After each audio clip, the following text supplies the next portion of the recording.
ठीक हो गया जी।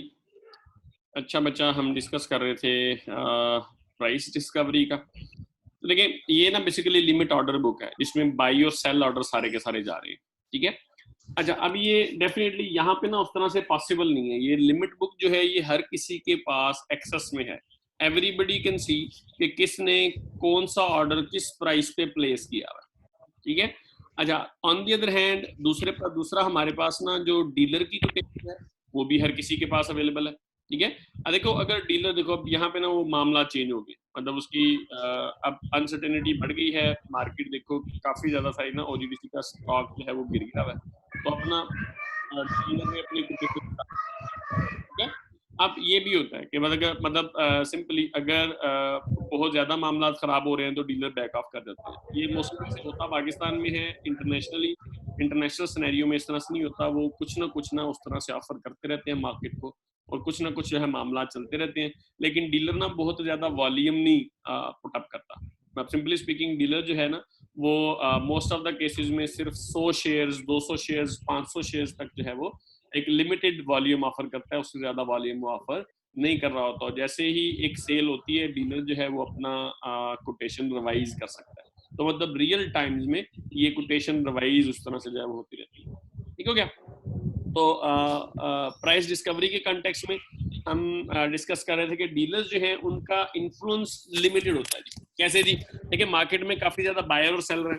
हर बायर और सेलर जो है ना वो अपने लिहाज से ट्रेड करने की कोशिश कर रहा है। बायर चाह रहा है उसको सस्ता शेयर मिल जाए, सेलर चाह रहा है वो महंगा शेयर उस तरह से बेच दे। काफी ज्यादा सारे लोग इकट्ठे हैं, सबकी इंटेंशंस एक दूसरे को पता है, सबकी कोटेशन एक दूसरे को पता है। तो यहाँ पे ना डीलर का फिर बहुत ज्यादा से नहीं होता। ठीक है। अगर डीलर किसी तरह से प्राइस को हाई रखना चाहे ना, तो डीलर को ना बहुत तेजी से खरीदना पड़ेगा अपनी जेब से। तो अगेन क्या होगा कि इन द लॉन्ग रन अगर प्राइस अपनी इंट्रिंसिक वैल्यू से ऊपर चली जाएगी तो बाद में प्राइस क्रैश करेगी, वापस आएगी प्राइस।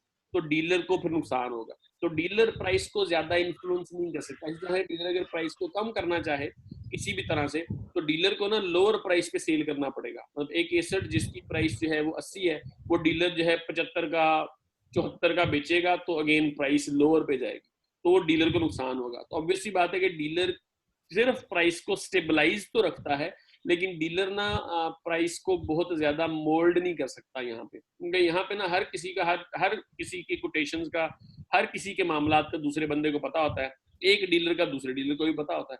तो ऑब्वियसली बात है कि डीलर्स भी आपस में इंटरेक्ट करते हैं, ब्रोकर्स भी आपस में इंटरेक्ट करते हैं। फिर यहाँ पे एनालिस्ट भी होते हैं। अब एनालिस्ट का काम ही होता है, उसने ना खरीदना है ना बेचना है, उसने सिर्फ और सिर्फ ना बाय और सेल रिकमेंडेशन देनी है कि इस शेयर को खरीद लो और इस शेयर को बेच दो। तो जैसे ही वो एंटीसिपेट करेगा कि ये जो शेयर है ये अपनी एक्चुअल प्राइस से, अपनी एक्चुअल वैल्यू से ज्यादा पे चला गया, वो सेल रिकमेंड कर देगा।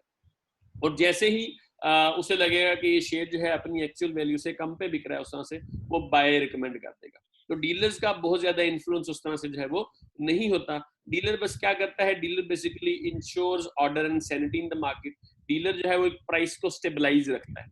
प्राइस अपने एक्चुअल लेवल से बहुत ज्यादा नहीं ऊपर जाती और बहुत कम नहीं नीचे करती। ठीक है। क्योंकि अगर इक्विलिब्रियम प्राइस डिस्टर्ब होती है तो डीलर बाय करना शुरू कर देते हैं या सेल करना शुरू कर देते हैं। ठीक है। अगर सप्लाई ज्यादा होगी शेयर की तो डीलर उसके साथ डिमांड को मैच कर देगा और प्राइसेस ऑब्वियसली बात है इक्विलिब्रियम पे दोबारा चली जाएगी। अगर किसी तरह से हमारी जो है वो डिमांड ज्यादा होगी तो वो क्या करेगा, वो सप्लाई से उसको मैच करा देगा। तो क्या होगा, हमारा जो डीलर है ये मार्केट में ऑर्डर को मेंटेन रखेगा। ठीक है।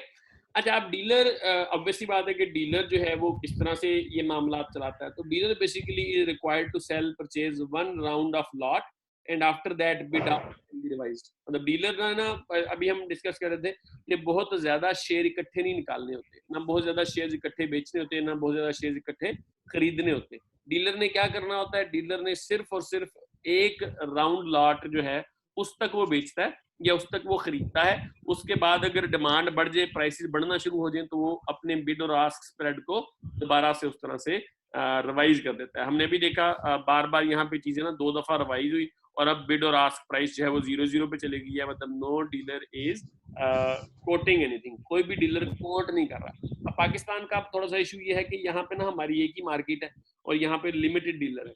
हमारे पास ना दुनिया में कुछ ऐसी मार्केट्स भी हैं जो कि हैं ही डीलर्स मार्केट, मतलब इसमें स्पेसिफिकली ना हम यहाँ पे नस्दक की बात करते हैं, ठीक है। अब नस्दक जो है ना, नस्दक है ही डीलर्स मार्केट। अब अगर नस्दक पे जाएं तो नस्दक में अल्टीमेटली आप अगर नस्दक में आपका अकाउंट वगैरह है तो आप ना डायरेक्ट लोगों के साथ ट्रेड नहीं करते, जिस तरह से आगे आप पाकिस्तान स्टॉक एक्सचेंज में ट्रेड, ठीक है। आप नस्दक में क्या करेंगे, आप नस्दक में लोगों के साथ ट्रेड करेंगे, ठीक है। या आप नस्दक में सिंपली क्या करेंगे, डीलर्स के साथ उस तरह से ट्रेड जो है वो कर रहे होंगे। तो देयर आर सर्टन डीलर्स जो कि बड़े डीलर होते हैं, और ये डीलर क्या होते हैं, ये डीलर हमेशा से बाय और सेल करने के लिए उस तरह से रेडी जो है वो रहते हैं, तैयार रहते हैं, और आपके मामला जो है वो मार्केट के मामला जो है वो चलते रहते हैं। तो जो बड़ी इंटरनेशनल मार्केट है, जो ज्यादा लिक्विड है, ज्यादा बड़ी मार्केट है, वो बड़ी ऑर्डरली मार्केट्स है, और उन वो मार्केट्स ना इजीली क्रैश नहीं करती। तो इसी वजह से जब भी इंटरनेशनल मार्केट्स या स्पेसिफिकली जो दुनिया की सबसे बड़ी मार्केट है न्यूयॉर्क स्टॉक एक्सचेंज, वो जब क्रैश करती है तो वो क्वेश्चन आता है कि they something went wrong somewhere, क्योंकि ये मार्केट्स क्रैश नहीं कर सकती, इनमें क्रैश के अगेंस्ट काफी ज्यादा सारी मैकेनिज्म जो है वो उस तरह से एस्टेब्लिश जो है वो होते हैं, ठीक है जी। अच्छा, इसके बाद सिंपली आपने किस तरह से सिक्योरिटी को इन्वेस्ट करना होता है as a single investor, as a small investor. आपने क्या करना होता है, आपने ब्रोकर के थ्रू सिक्योरिटीज खरीदनी होती है। आप ब्रोकर के पास जाएंगे, ब्रोकर के पास जाके आप अपना अकाउंट खुलवाएंगे, और उसके बाद आप ब्रोकर को ही कहेंगे, ब्रोकर आपके बिहाफ पे सिक्योरिटी खरीदेगा और आपके बिहाफ पे सिक्योरिटी बेचेगा, ठीक है। और ऑब्वियस ही बात है कि ब्रोकर की भी एक्सेस होती है लिमिट बुक तक, आप अगर बड़े इन्वेस्टर हैं आपकी भी एक्सेस होती है लिमिट बुक तक, आप प्राइसेस भी देख रहे होते हैं, आप बिड और आस्क स्प्रेड्स को भी देख रहे होते हैं। तो यहाँ पे ब्रोकर भी बहुत ज्यादा हैंकी पैंकी नहीं लगा सकता, ब्रोकर सिंपली एक ट्रेड एग्जीक्यूट कराता है, उसका दूसरा ब्रोकर ऑब्वियस सी बात है कि यहाँ पे कंपटीशन बहुत ज्यादा होता है मार्केट में, काफी ज्यादा सारे ब्रोकर्स अवेलेबल होते हैं, एवरी ब्रोकर वांट्स कि आप ना उसके थ्रू ट्रेड करें, क्योंकि उसे ट्रेडिंग का कमीशन मिलता है सिंपली। तो अगर एक ब्रोकर सर कोई बैंक भी ब्रोकर का काम करता है? बचा बैंक्स के ना अलहदा से मतलब जिसना गोल्डमैन साचेज है, मतलब दे आर सर्टन कंपनीज जो कि ना स्पेशलाइज्ड ब्रोकरेज हाउसेज हैं। आपके जो रेगुलर बैंक्स है ना, इनकी अलहदा से एक डिवीजन होती है, ठीक है। आरिफ हबीब बैंक भी है, उनके अलग से एक डिवीजन होती है जो कि ब्रोकरेज हाउसेज का काम जो है वो करती है, ठीक है। मोस्टली ना ये काम इन्वेस्टमेंट बैंक, पाकिस्तान में एकेडी सिक्योरिटीज है, आरिफ हबीब का हम नाम लेते हैं पाकिस्तान में, ये ना बड़े बड़े नाम है जो कि मामला उस तरह से जो है वो करते हैं। बैंक्स के ना फिर अलग से म्यूचुअल फंड जरूर है, ठीक है। बैंक्स उन म्यूचुअल फंड्स के कर रहा होता है। बैंक्स की अलग से ना डिवीजन होती है जो कि इक्विटी इन्वेस्टमेंट्स को देखती है, वो बैंक के अपने लिए भी देख रही होती है, और वो समटाइम्स ये है कि वो इक्विटी अगर वो रजिस्टर हो जाते हैं, जैसे हमारे यहाँ SECP है, सिक्योरिटी एक्सचेंज कमीशन है, उसके साथ अगर रजिस्टर हो जाते हैं तो ब्रोकर का काम भी कर सकते हैं। लेकिन broker basically broker is small game for banks. Broker जो है ना वो छोटी गेम है बैंकर्स के लिए। बैंकर्स ना और बड़ा काम करते हैं। देखो उनके पास, बैंकर्स के पास पैसा है, जिस बंदे के पास पैसा है ना वो कमीशन के पास नहीं जाएगा, वो क्या करेगा, वो अपने लिए ट्रेड करने की कोशिश करेगा, ठीक है। तो बैंक डीलर ज्यादा होता है, ब्रोकर कम होता है। या बैंक जो है वो अगेन जो म्यूचुअल फंड का हमने डिस्कस किया, NIT जिस तरह से है ना, तो NIT की तरह ना हर बैंक के भी म्यूचुअल फंड्स होते हैं, ठीक है। UBL के म्यूचुअल फंड्स हैं, मिजान के म्यूचुअल फंड्स हैं, MCB के म्यूचुअल फंड्स हैं, आप उन म्यूचुअल फंड्स में इन्वेस्ट कर सकते हो। तो बैंक वो काम जो है वो ज्यादा बेहतर करता है। आप RFB AKD सिक्योरिटीज देख लें, या जनरली ब्रोकरेज छोटे छोटे होते हैं। अगर आप सम टाइम ना आपको कॉल्स भी रिसीव होती हैं, मार्केटिंग कंपेन्स नहीं होती, इस तरह से ना वो लोग कंपेन्स भी करते हैं कि जी हमारे पास अकाउंट उस तरह से खुलवा लें। अगर आप ये ब्रोकरेज हाउसेज किस तरह से काम करते हैं ये देखना चाहें ना, तो एक मूवी है परसुएट ऑफ हैप्पीनेस, वो शायद तुम लोगों ने देखी हो। परसुएट ऑफ हैप्पीनेस में ना वो बेसिकली ब्रोकरेज हाउस का काम उस तरह से जो है वो करता है। या फिर वुल्फ ऑफ वॉल स्ट्रीट है, आप उसको भी जो है वो देख सकते हैं। खैर सब्सिक्वेंटली हम देखें कौन सी मूवियां आपको रमजान में दिखानी है, ठीक है। वो काफी ज्यादा ब्रोकरेज हाउसेज हैं, they also make the market, तो उनको हम ब्रोकर डीलर बोल देते हैं। मतलब वो ब्रोकर भी है, वो डीलर भी है, वो अपने लिए भी खरीद रहा है और वो लोगों को भी सर्विसेज प्रोवाइड कर रहा है, ठीक है। इस तरह से RFB वगैरह हैं, ये सारे के सारे काम करते हैं इस तरह। लेकिन ना ब्रोकर बच्चा एक्सपर्ट नहीं होता, ब्रोकर सिर्फ एजेंट है। ब्रोकर का कमीशन बनेगा अगर आप ट्रेड करेंगे तो ब्रोकर आपको उभारेगा कि ना खरीद लो बेच दो, खरीद लो बेच दो। ठीक है, जितनी ज्यादा आप ट्रांजैक्शंस करेंगे ब्रोकर का उतना ज्यादा कमीशन होगा। तो ऑब्वियस सी बात है कि आपको ब्रोकर की एडवाइस पे देख के ही ट्रस्ट करना चाहिए। ब्रोकर की एडवाइस को आपने सुनना जरूर है, लेकिन उस पर फुली रिलाय उस तरह से नहीं करना। ठीक है। अच्छा, कुछ ब्रोकरेज हाउसेज जो है ना वो एनालिस्ट एम्प्लॉय करते हैं, जिसको हम अभी डिस्कस कर रहे थे कि एनालिस्ट होते हैं। अब इन एनालिस्ट का काम ना सिक्योरिटीज को क्या करना होता है, सिक्योरिटीज को वैल्यूएट करना होता है, और ये ना बाई और सेल रिकमेंडेशन उस तरह से जो है वो देते हैं। इनको हम ना सेल साइड एनालिस्ट बोलते हैं। ठीक है। अच्छा, जो म्यूचुअल फंड्स वगैरह है ना, उनके पास भी एनालिस्ट होते हैं, उनको हम बाई साइड एनालिस्ट बोलते हैं। मतलब वो एनालाइज कर रहे होते हैं किस सिक्योरिटी को खरीदना चाहिए, ये एनालाइज कर रहे होते हैं कि लोग किस सिक्योरिटी को बेचें ज्यादा, या लोग किस सिक्योरिटी को ट्रेड करें। तो देखो, ब्रोकरेज हाउस बिजनेस करता है शेयर बेचने का। ठीक है, तो ये साइड एनालिस्ट बोल देते हैं, जो है बाय साइड एनालिस्ट जो है वो बोल देते हैं।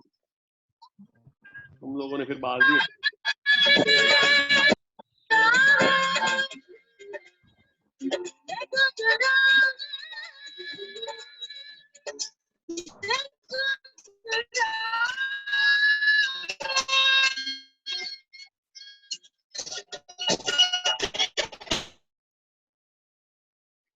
ये ना जो गंदी लाते हैं ना, इस तरह के काम पता नहीं तुम लोग क्यों करते हो।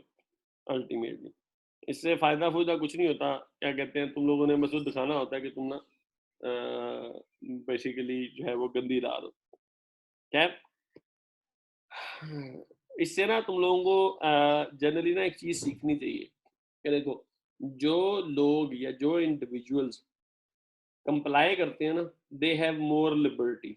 मोर लिबर्टी कैसे, कि मतलब सिंपली आप कोई अगर हैंकी पैंकी नहीं करेगा ना, तो हम क्या करेंगे, हम ultimately what will be doing, हम जो है उसको अनम्यूट रखते हैं। अनम्यूट का मतलब ये है कि उसके पास ज्यादा लिबर्टी होती है, वो अपनी मर्जी से कुछ काम कर सकता है। ठीक है, लेकिन जैसे ही आप हैंकी पैंकी करते हो ना, आपके मामला जो है वो बंद कर दिए जाते हैं। जिस तरह से आजकल हम कहते हैं ना कि कुर्राए अर्ज पर जब इंसान एक हद से बढ़ता है ना, तो कोई ना कोई चीज आ जाती है। जिस तरह से अभी एक कोरोना आया हुआ है, तो अल्लाह ताला ने देखो सबको घरों में बंद किया हुआ। ठीक है, तो इस तरह काम ना किया करो। इस तरह मतलब अगेन देखो, फर्क कोई नहीं पड़ता मैंने क्या किया, मैंने म्यूट कर दिया, ठीक है, फाइन, मसला ही कोई नहीं। लेकिन अगेन आप लोगों के पास ना बट वही से कि एक अच्छे माशरे में, एक अच्छी जगह पे लोगों के पास ना लिबर्टी होनी चाहिए। लिबर्टी होनी चाहिए लोगों के पास कि वो अपने डिसीजन खुद ले सके, ना कि उन पे चीज़ें इन्फोर्स की जाए। अगर तुम लोग चाहते हो कि ठीक है लातों के भूत, बातों से नहीं मानना चाहते, तो ठीक है फिर लाते ही हैं पुत्र, हम क्या कर सकते हैं।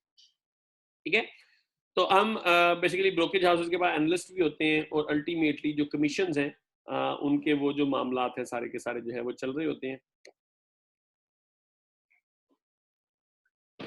चले जी, रमजान में हाँ जी मूवीज जो है वो स्वाब भी कमाना चाहिए। अच्छा, आप देखो तो कोई मसला नहीं है, हम कहते हैं तो ठीक है, मसला होता है। खैर, हम मार्केट में किस तरह से ट्रेड करते हैं, we know about market conditions. Market में या बुल ट्रेंड चल रहा होता है या बियर ट्रेंड चल रहा होता है। अब अगर बुल ट्रेंड है तो ये कंसिस्टेंटली राइजिंग मार्केट को हम बुल ट्रेंड बोलते हैं। मतलब सिंपली स्पीकिंग, अगर मार्केट एग्रेसिवली बढ़ रही है ना, उसको हम बुल मार्केट बोलते हैं, इसमें प्राइसेस इंक्रीज कर रही होती हैं। बियर मार्केट अगर कंसिस्टेंटली एग्रेसिवली मार्केट्स डिक्लाइन कर रही हो, तो ये आपकी जो है वो बियर मार्केट होती है। ठीक है, तो बुल मार्केट में हम क्या करते हैं, वी परचेज द सिक्योरिटीज, मतलब इसको हम ना लॉन्ग पोजिशन बोलते हैं। ठीक है, when we purchase the security, तो हम बोलते हैं कि ये ना लॉन्ग पोजीशन है जी हमारी। लॉन्ग पोजीशन से मुराद ये है कि we are going long in a OGDC. इसका मतलब ये है कि हम जो है वो ओजीडीसी को खरीद रहे हैं।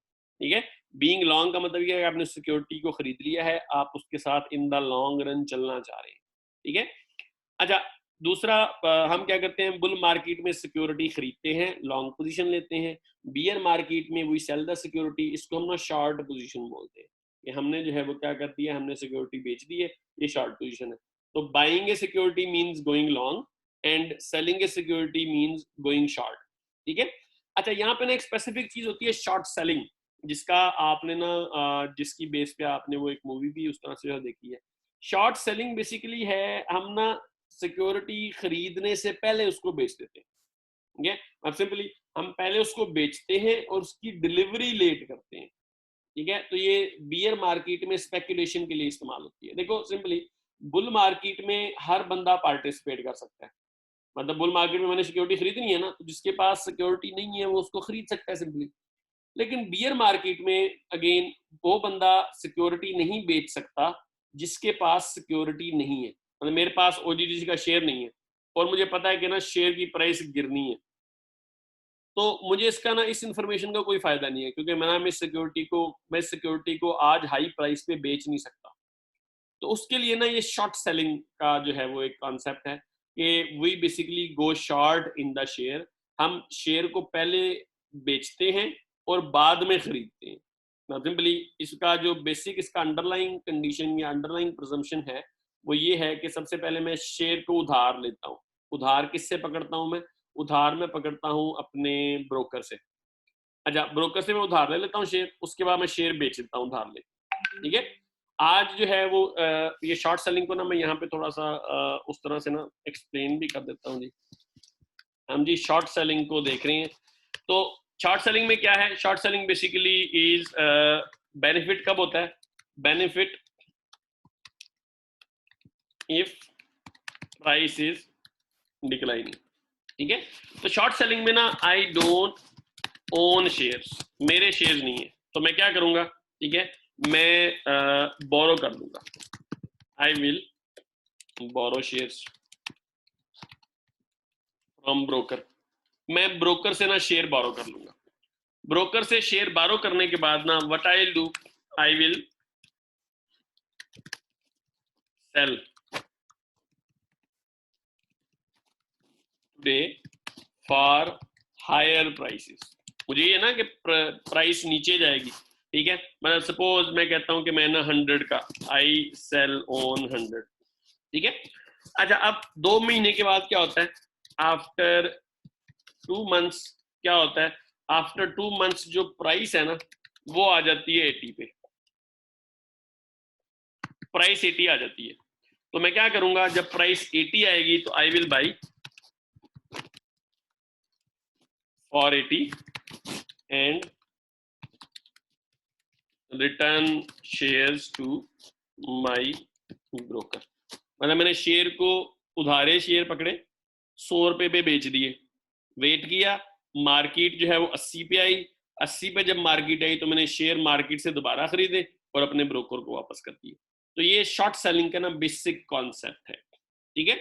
मैं सिंपली शॉर्ट सेल में हम क्या करते हैं, हम जब प्राइसेस डिक्लाइन कर रही होती हैं, ठीक है, तो उस टाइम पे जाके ना हम मामला उस तरह से जो है वो चलाते हैं। मतलब सिंपली जब प्राइस डिक्लाइन कर रही होती है तो हमें फायदा हो रहा होता है, हमें मुनाफा हो रहा होता है।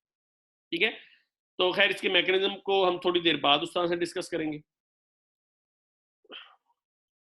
अच्छा जी।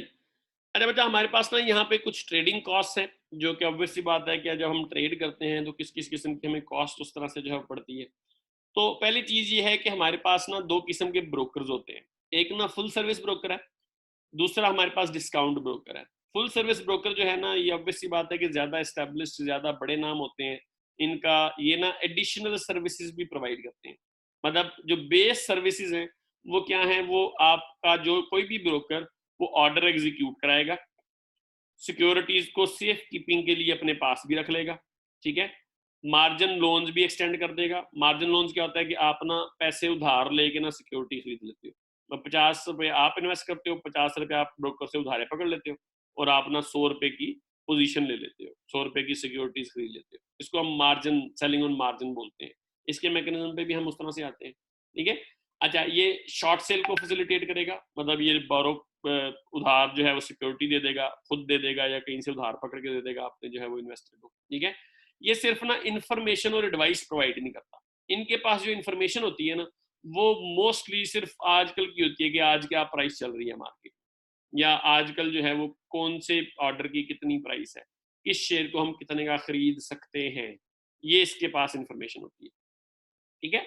अच्छा, जो हमारे पास फुल रेंज सर्विसेज ब्रोकर होते हैं ना, उनके पास ना ज्यादा सारी इंफॉर्मेशन होती है।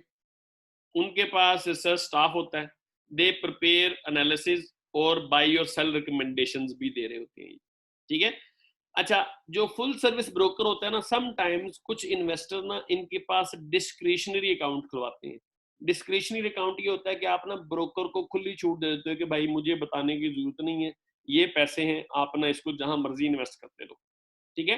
तो ये जो बड़े फुल सर्विस ब्रोकर होते हैं इनके पास समटाइम्स लोग डिस्क्रिशनरी अकाउंट जो है वो खुलवा लेते हैं, जिसमें अगेन ब्रोकर जो है वो ट्रेड अपनी मर्जी से करता रहता है, लेकिन उसमें भी अगेन देखो अगर वो ब्रोकर ज्यादा ट्रेडिंग करेगा तो उसका कमीशन ज्यादा बनेगा। डिस्क्रिशनरी अकाउंट का मतलब यह है कि आपने ब्रोकर को एक चाबी पकड़ा दी है कि ना आप जितनी मर्जी ट्रेडिंग उस तरह से जो है वो करते रहे, ठीक है। तो जो फुल सर्विस ब्रोकर है ये बेसिकली जो इसके पास इंफॉर्मेशन ज्यादा होती है, इसकी एनालिटिकल कैपेबिलिटीज थोड़ी सी ज्यादा होती है। जो डिस्काउंट ब्रोकर होता है ये एडिशनल सर्विसेज नहीं देता, ये सिर्फ क्या करता है, ये ऑर्डर एग्जीक्यूट कराता है, ये सिक्योरिटीज को होल्ड कर सकता है सिक्योरिटी के लिए, ठीक है, मार्जिन लोन्स ऑफर करता है और सिर्फ शॉर्ट सेल को फैसिलिटेट करता है। ये आपको एक्स्ट्रा इंफॉर्मेशन, एनालिसिस, तज्जिए ऐसी कोई चीज प्रोवाइड नहीं करता, ठीक है। सिर्फ जो इंफॉर्मेशन प्रोवाइड करता है प्राइस की कोटेशन होती है कि आजकल प्राइस जो है वो क्या चल रही है जी। हाँ जी, क्वेश्चन जी बताएं जी, क्या क्वेश्चन है भाई? उस्मान कोई क्वेश्चन करना चाह रहा है जी? क्या इतना वो क्वेश्चन पूछता है? तो ब्रोकर की जो कमीशन है वो उसकी हमारे पास ना एक्सप्लिसिट कॉस्ट होती है। एवरीबडी नोज कि डिफरेंट ब्रोकर्स का डिफरेंट कमीशन है जो कि हमें पे करना है। हम शेयर बेचेंगे फिर भी कमीशन पे करना है, हम शेयर खरीदेंगे फिर भी कमीशन पे करना है। एक ना इम्प्लिसिट कॉस्ट भी होती है, ठीक है। एक इम्प्लिसिट कॉस्ट भी होती है। इम्प्लिसिट कॉस्ट ये है कि जिसका हमें ना कंसिडर नहीं कर रहे होते हम। इम्प्लिसिट कॉस्ट ना डीलर का बिड और आस्क स्प्रेड भी होती है। मतलब आपने जब शेयर खरीदना है और बेचना है ना, तो डेफिनेटली जब भी आप शेयर खरीदने जाएंगे तो आपको थोड़ा सा महंगा मिलेगा, जब भी आप शेयर बेचने जाएंगे तो आपको थोड़ा सा वो शेयर सस्ता बेचना पड़ेगा। तो ये बिड और आस्क स्प्रेड की भी इम्प्लिसिट कॉस्ट आपको भी उस तरह से करनी पड़ती है जी। अच्छा जी, उस्मान भाई को अनम्यूट करें जी।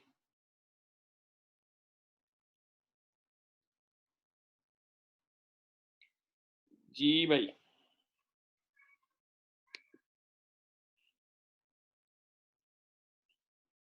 हाँ जी भाई जी, बोले, अनम्यूट हो गया उस्मान। सर मैंने पूछना है कि ब्रोकर जो है शेयर का लेन, सर जो स्पेकुलेटर नहीं बोलते, शेयर को क्या, दोबारा पूछो। जो सर शेयर की जो है लेन देन करते हैं, हाँ। ठीक है, बाइंग एंड सेलिंग शेयर की, सर उनको स्पेकुलेटर नहीं बोलते। बेटा स्पेक्यूलेटर ना, स्पेक्यूलेटर कोई स्पेक्यूलेट होता है इंटेंशन से। अगर आप शॉर्ट टर्म में प्रॉफिट कमाना चाहते हैं ना स्टॉक मार्केट में, तो आप इस इंटेंशन से मार्केट में एंटर हुए हो तो आप स्पेक्यूलेटर हो। You are seeking price. ये देखो अब मैं ना सर ये थर्ड पर्सन के तौर पे काम करते हैं ना। हाँ जी, मैं यहाँ पे ना आपको बता देता हूँ स्पेक्यूलेटर क्या होता है। अच्छा बेटा देखो, एक्चुअल प्राइस ना जिसको हम बोलते हैं, एक्चुअल वैल्यू इसे बोल देते हैं हम, जिसको मैं इंट्रिंसिक वैल्यू भी कह रहा हूँ। ये एक शेयर की सपोज ना 100 है, तो वो शेयर को ना 100 का होना चाहिए, ठीक है। लेकिन ना किसी वजह से मार्केट में ना वो शेयर ना 110 का चला गया, मार्केट में वो शेयर 110 पे चला गया, तो इसका मतलब ये है कि ये जो शेयर है ना ये ओवर प्राइस्ड है। अच्छा, ओवर प्राइस होने का मतलब ये है कि इट विल एडजस्ट 200, ठीक है, इन फ्यूचर। तो आपको क्या करना चाहिए यहाँ पे, यू शुड शॉर्ट सेल, आपको ये शेयर बेच देना चाहिए 110 का, ठीक है। अगर किसी वजह ये लॉस हो गया फिर,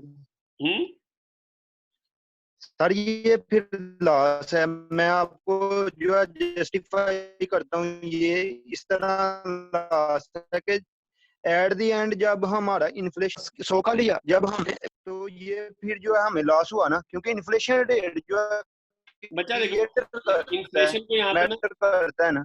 अच्छा, इन्फ्लेशन को नहीं यहाँ पे कंफ्यूज ना करो, ये 100 का लिया नहीं है हमने, ये 100 की इंट्रिंसिक वैल्यू है इसकी ना, ये प्राइस होनी चाहिए थी। आजकल ना इसकी प्राइस 110 चली गई है और मुझे पता है कि ये ओवर प्राइस्ड है सिक्योरिटी। अब ओवर प्राइस सिक्योरिटी है तो मुझे इसे बेच देना चाहिए, अच्छा, अब सर ये प्रीमियम पे, ये प्रीमियम पे नहीं, देखो प्रीमियम की जो कॉन्टेक्ट होता है ना, जब शेयर इशू होते हैं ना, आईपीओ होता है या एससी होता है, वहां पे प्रीमियम आता है। यहाँ पे ना इस शेयर की वैल्यू 100 रुपए है, अब ये 100 से ऊपर का बिक ठीक रहा है है सर। मार्केट में, ठीक है, तो ये ओवर प्राइस्ड है, इसमें जी कुछ सर। प्रीमियम नहीं है, कुछ नहीं है, आपको ये पता लग गया है। और आप एक स्पेक्यूलेटर हो, स्पेक्यूलेटर क्या करता है, स्पेक्यूलेटर ना कोशिश करता है कि वो ऐसे शेयर्स ढूंढे जो या ओवर प्राइस्ड हो या अंडर प्राइस्ड हो। अब देखो, अगर शेयर की वैल्यू 100 रुपए है, मुझे पता है शेयर को 100 का होना चाहिए, लेकिन मार्केट में वो कितने का बिक रहा है, वो बिक रहा है 80 का, तो ये अंडर प्राइस है। और अब 105 का इन द फ्यूचर क्या है, 80 इट विल का। Adjust to 100 in future. तो आपको क्या करना चाहिए, you should take a long position, मतलब आपको ये शेयर खरीद लेना चाहिए, ठीक है।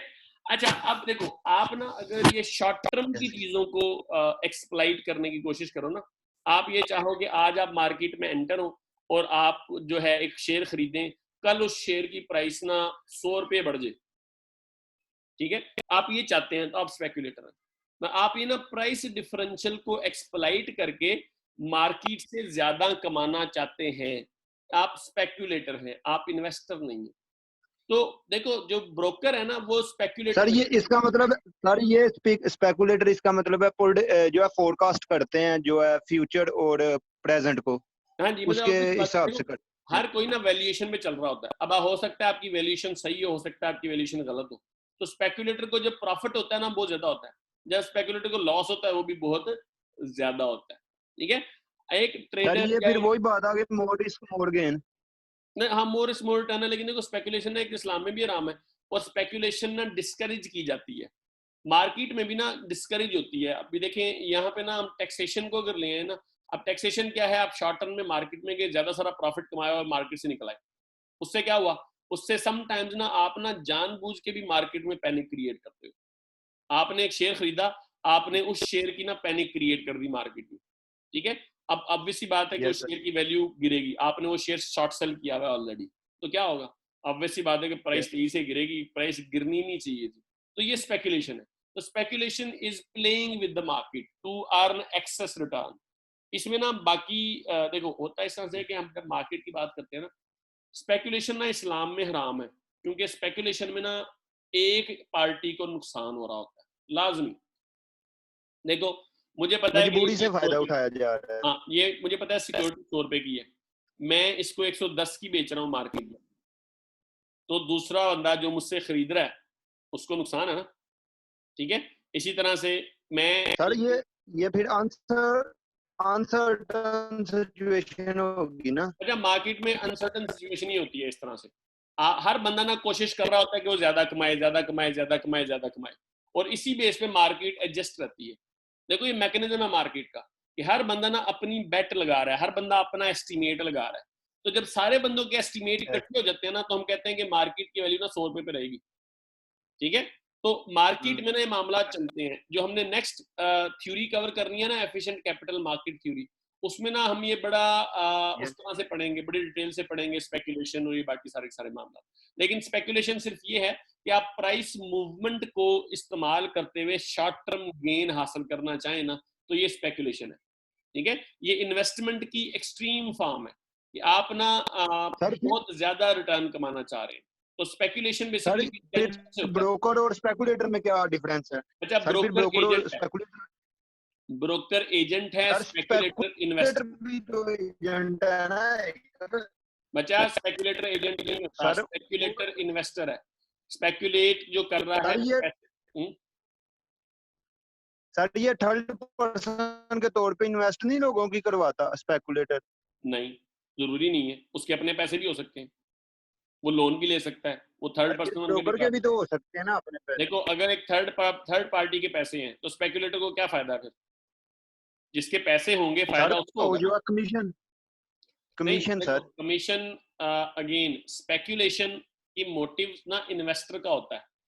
जो कमीशन एजेंट है ना, वो नॉर्मल मार्केट भी चल रही होगी ना, कोई बंदा स्पेकुलेट नहीं कर रहा, मैंने 20 साल के लिए पैसे इन्वेस्ट करने हैं, मैं ब्रोकर के पास चला जाता हूँ, सर तो ये करंट सिचुएशन पे कोई एग्जांपल दें, जैसे कोरोना हुआ है मुल्क की सिचुएशन जो है स्पेक्युलेटर जो है ना, इस पे कोई एग्जांपल दें ना, कुछ जो है स्पेकुलेशन के लिहाज, स्टॉक एक्सचेंज के लिहाज।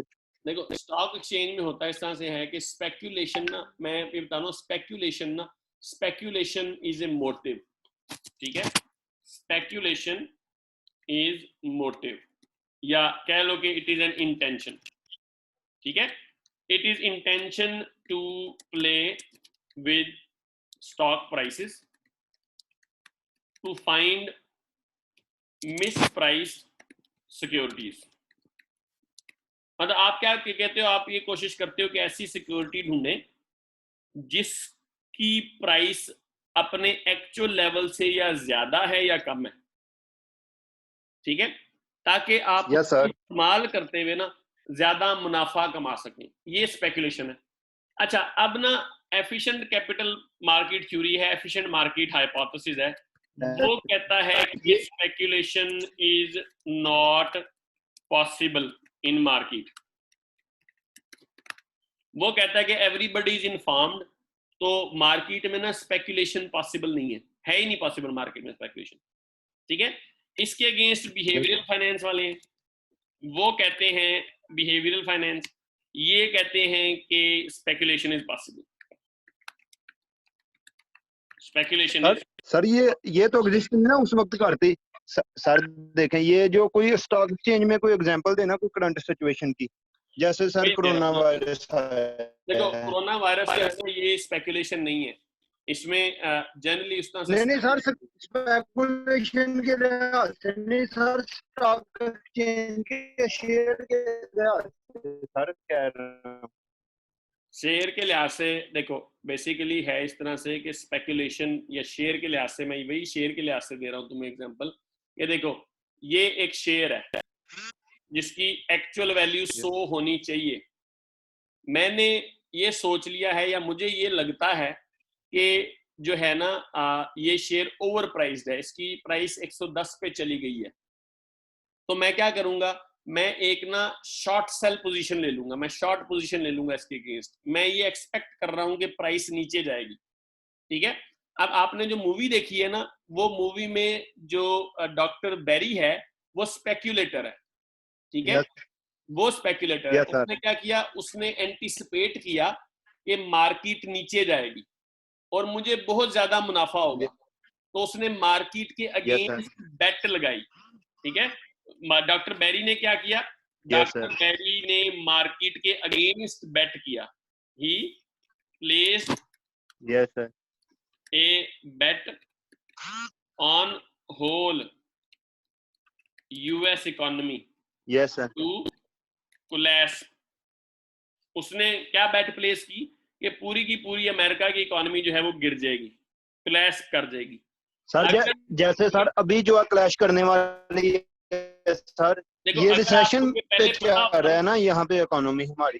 देखो अगर आपको ये बात पहले पता होती ना, अगर आपको ये बात पहले पता होती, आज तो पता है ना, आज मुझे भी पता है, आज बाकी इन्वेस्टर को भी पता है, तो हर बंदा ना, देखो अगर डॉक्टर बेरी है ना, इसके अलावा पूरी इकोनॉमी को पता होता है कि जी मार्केट गिर जाएगी, तो मार्केट ने फौरन गिर जाना था, किसी को फायदा नहीं होना था।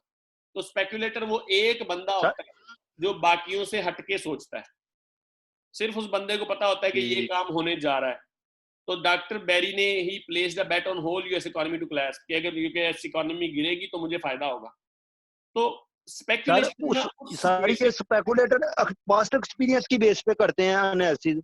बच्चा बड़ी सारी चीजें होती हैं, पास्ट एक्सपीरियंस होता है, एक्चुअल एनालिसिस होता है, रियल इकोनॉमी एनालिसिस होता है, बड़ी चीजें होती हैं, डेटा भी चल रहा होता है, बाकी सारे मामला भी चल रहे होते हैं, इसमें सेंटीमेंट्स भी चल रहे होते हैं, न्यूज़पेपर की कटिंग्स क्लिपिंग्स जो है वो भी चल रही होती हैं, सारी चीजें होती हैं। आप ना किसी भी वजह से यू थिंक के मार्केट इज गोइंग डाउन, और सिर्फ आपका ये ख्याल है, बाकी मार्केट में किसी का ये ख्याल नहीं है, और आप ना इस ख्याल पे बेट प्लेस कर देते हो, इस ख्याल पे इन्वेस्ट कर देते हो अपने पैसे, तो आप स्पेक्यूलेटर हो, ठीक है। देखो अगर सारों को पता लग जाएगा ना तो आपको कोई फायदा नहीं होगा। दूसरा देखो, सिंपल सी बात है, मार्केट में ना everybody is there to speculate.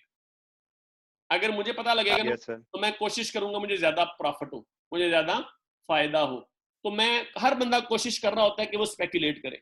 वो जल्दी से जल्दी ज्यादा से ज्यादा मुनाफा कमाए। तो ये बचा स्पेकुलेशन है। अच्छा, ब्रोकर एजेंट होते हैं, सिर्फ ब्रोकर का काम बेचना और खरीदना है। आप उसको जाके कहोगे कि यार मैं ये बेचना चाह रहा हूँ, वो आपसे नहीं पूछेगा क्यों बेचना चाह रहे हो, या आप उसे नहीं बताएंगे कि मैं सोच रहा हूँ कि ये जो है ना फ्यूचर में इसकी प्राइस गिरनी है। ठीक है, तो स्पेकुलेटर यस सर। अपने राज किसी को नहीं बताएगा, चाहे वो ब्रोकर है या कोई भी है। वो ब्रोकर कहेगा बेच दो, ब्रोकर बेच देगा। वो ब्रोकर कहेगा खरीद लो, ब्रोकर खरीद लेगा। ब्रोकर पूछेगा भी नहीं कि क्यों खरीद रहे हो, बेच रहे हो। ब्रोकर आपको खुद बताएगा कि यार ये खरीदना है तो खरीद लो, इसमें फायदा होगा। वो आपकी मर्जी होती है फिर कि आपने वो खरीदना है या वो आपने नहीं। Sir sir have one question please. हाँ जी, सर एक क्वेश्चन और पूछना था सर। कितने क्वेश्चन है सर तुझे? मैंने पूछना है, जैसे ये सर ये जैसे सिचुएशन है, ये करंट सिचुएशन चल रही है, ठीक है, यहाँ पे सर लोगों ने इन्वेस्ट करना छोड़ दिया है, ठीक है। लोग जो है जिन लोगों का शेयर है वो अपने शेयर जो है सेल आउट करना शुरू कर आया। हम जो है जो लो कॉस्ट पे शेयर है, मार्केट वैल्यू फेस वैल्यू से भी हम कम पे परचेज कर दें, तो हमें कोई बहुत लॉस रेयर है, होने के चांसेस हैं कि नहीं? देखो पहली बात ये फेस हेलो वैल्यू से कम पे ना, फेस वैल्यू से कम पे हेलो। ना बहुत रेयर चांसेस है कि नहीं नहीं सर, मैं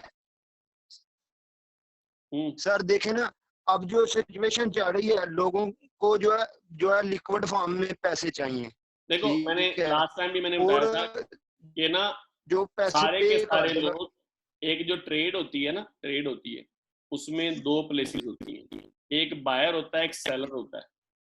तो जब यस आप सर। शेयर बेच रहे होते हो ना, तो आप किसी और बंदे को बेच रहे होते हो। ठीक है, तो यस सर। प्राइसेस गिर भी रही है ना, तो फिर भी एक बंदा बाय कर रहा है और दूसरा बंदा सेल भी कर रहा है। तो वो शेयर मार्केट में ही रहते हैं, वो मार्केट से आगे पीछे कहीं नहीं जाते थी। ठीक है, तो सर बाय और सेल होता है, देखें दूसरा बेच हमारे रहा है, सब में खरीद रहा है। सर हमारे एक टीचर है, उन्होंने ना एक ना ऐसा किया कि शेयर जो है ना खरीद लिए, जैसे बिना अभी व्हाट्सएप खरीदे पे, हैं, दो व्हाट्सएप पे तीन क्वेश्चन दिन हो करिए, गए। वो क्वेश्चन टाइम ऑफ हो गया। व्हाट्सएप पे क्वेश्चन कर ली, टाइम जो है सर वो ऑफ हो सर गया। सर प्लीज सर, सर अपना नंबर सर दे। नंबर सबके पास है मेरा, मैं उसमें व्हाट्सएप ग्रुप से ले ले। सर प्लीज आपसे एक क्वेश्चन करना है सर, यहाँ पे फिर मैं भी जुमा पढ़ने जाना और टाइम खत्म हो गया है, लेस देन 1 मिनट है, देख है। टाइम सर खत्म हो गया है, टाइम क्वेश्चन सर करना। आप नाराज क्यों हो रहे हैं sir? Love you sir, sir love you sir. ओए लव यू की बात नहीं है, बाद में क्वेश्चन उस तरह से कर ली। चलें जी, ये क्लास आज की जो है ये इसी कॉन्टेक्स्ट में उस तरह से चली गई है। तो आप लोग जो है ना अगेन नेक्स्ट क्लास में हम बाकी इसको जो है वो कंप्लीट करेंगे। और इंशाल्लाह बाकी किसी और क्वेश्चन है तो ना मुझे